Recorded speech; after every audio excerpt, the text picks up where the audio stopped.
Introducing the all-new iPad Pro.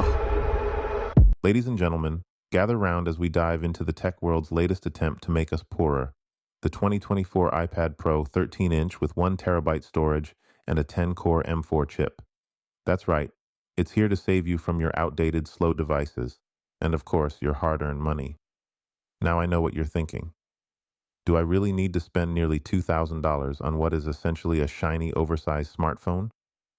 The answer, of course, is absolutely not. But let's pretend we do, because Apple told us we should. First off, the display. Apple claims this is the best screen they've ever made, and I must say, it does look like it could blind you with its 1600 nits peak brightness. Perfect for showing off those HDR Netflix shows while you sit in a dark room, contemplating your financial decisions. At 13 inches, this screen outshines, quite literally, anything else in your home. But wait, there's a twist. There's a weird issue with blue tones blowing out into white spiderwebs on HDR content. Is it a bug or a feature? Who knows? Apple hasn't commented yet, but hey, it's a great conversation starter at your local coffee shop. Now, let's talk about battery life. If you enjoy your device dying mid-project, this one's for you. Sure, there's a surge battery feature to extend overall health by capping the charge at 80%, but you might end up needing that charger more often than you'd like. Convenient, right? Especially when you're deep into your daily video editing, music production, or crucial research. Nothing beats that low battery warning to spice things up. And look, it's the Apple Pencil Pro, not to be confused with the old, now useless Apple Pencils. This overglorified stylus has Find My feature and vibrates.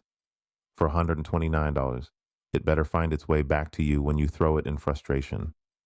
Oh, and let's not forget, this is the only stylus that works with the new 2024 iPad Pros. Because why should anything be backward compatible, right?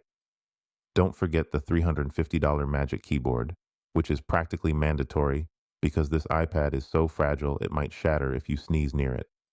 But hey, it feels great to type on, like a MacBook. Is it $350 great? Maybe, if you're typing the next great American novel.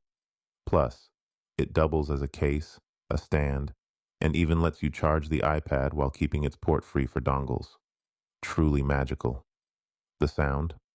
Oh, it's decent, but it feels like Apple's holding back. Perhaps they want to nudge you towards those AirPods. But who needs powerful speakers when you have the best screen in your house to look at?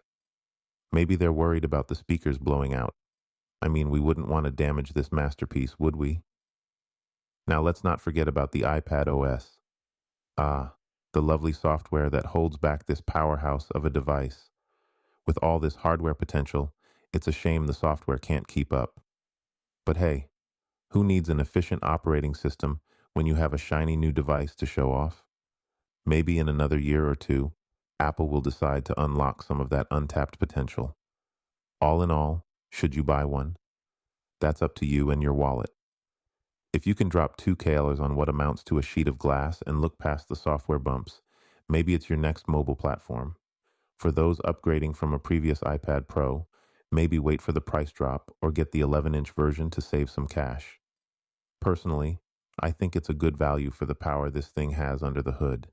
It can easily run circles around most other tech in your home when it comes to raw processing power. But if you have an old iPad Pro, especially one with an A12 Bionic chip like I did, you might want to hold off until the cost drops. After all, if you're like me, you're probably saving up for the Vision Pro, and the nearly $1,000 price difference could go a long way.